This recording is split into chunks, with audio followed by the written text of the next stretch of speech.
परमेश्वर अपना लहू नहीं बहाया तो कोई भी उद्धार नहीं पा सकता, कोई भी स्वर्ग में पहुंच नहीं सकता है। ఎందుకంటే యేసు ప్రభు వారి యజ్ఞమును గూర్చి వేదాలలో రాయబడింది. क्योंकि परमेश्वर का जो यज्ञ है उसके बारे में वेद में लिखा है। దేవుడు నరుడై పుట్టి మనుషుల పాపాల కొరకు యజ్ఞమవుతాడు అనే మాట వేదములలో రాయబడింది. जो चतुर्वेद संहिता में ऐसा लिखा है परमेश्वर इंसान के धरती पर देहदारी बनकर उनके लहू के उनके पापों के खातिर वो कुर्बानी होगा बोल के ऐसा लिखा है। వేదాల్లో రాయబడింది. वेदों में ये लिखा गया है। దేవుడు నా చేత రచింపజేసిన హిందూ ఈసాయి ధర్మం అనే పుస్తకం చదవండి. परमेश्वर मुझसे लिखाया गया वो ग्रंथ है, वहाँ पे हमारे पुस्तकशाला में है। हिंदू ईसाई धर्म हैंदव क्रिस्तम नाम का तेलुगु में है, वो कृपया आप पढ़िए। पढ़ने से बहुत सारे चीज आपको ग्रहण में आएंगे। దేవుడు నరుడై పుడతాడు. ఆయన 2 సార్లు పరలోకంలో ఒకసారి పుట్టాడు, భూమి మీద ఒకసారి పుట్టాడు, భూమధ్యపురములో పుట్టాడు, చచ్చిపోయి లేస్తాడని రాయబడింది. वेदों में ये लिखा है स्वर्ग में एक बार जन्मेगा और धरती पर दूसरा बार जन्मेगा, ऐसा वेद में लिखा है।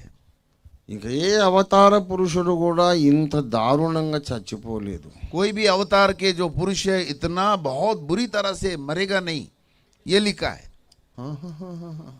कोई भी ऐसा मौत नहीं मरा, कोई भी ऐसा मौत नहीं मरा।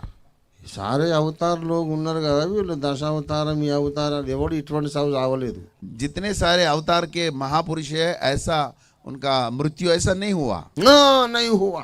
ప్రతి ఒక్కరి చావు ఘనంగా జరిగింది. हर एक का मृत्यु अच्छा बहुत अच्छे बहुत वैभव से हुआ, చాలా ఘనంగా వాళ్ళు చచ్చిపోయారు. अच्छे रीति से वो गुजर गए। ఎందుకు తెలుసా? क्यों मालूम है? వేదం చెప్పిన దేవుడు వాళ్ళు కాదు కాబట్టి. जो वेद में जो प्रकटीकरण हुआ वो भगवान, वो उनके परमेश्वर नहीं है, केवल यीशु ही एकमात्र परमेश्वर है। ఆ యేసుది నేను చెప్తా, తర్వాత నువ్వు చెప్పు. वो यीशु के बारे में मैं बताऊंगा, बाद में आप बताओ। మిగతా అవతార పురుషులు ఎవరు కూడా వేదము చెప్పిన దేవుడు కాదు అన్న. जो वेदों में प्रमाणित किए गए वो लक्षण दूसरा परमेश्वरों में नहीं है, केवल यीशु में ही है।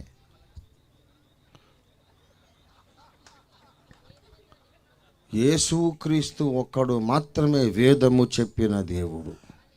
एकमात्र ही परमेश्वर यीशु ही है जो वेदों में उनके बारे में लिखा गया है। అరే కుక్కను కొట్టినాడు ఆయనే దేవుడు అనుకునే పనికి మారిన కుక్కలు వీళ్ళు కుక్కలు. అసలు कुत्ते के जैसा मारे बोल के जो आप बयान कर रहे हैं, आप सच्चे में कुत्ते हैं।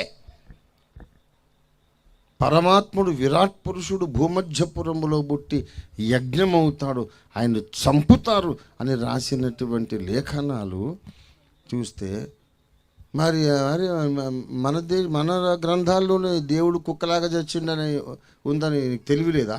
अपने वेद ग्रंथों में ये बात लिखा है कि वो बहुत बुरी मृत्यु होगा बोल के ऐसा लिखा है। आपके वेदों के ऊपर आपको विश्वास नहीं है क्या? आप वेदों का अपमान कर रहे।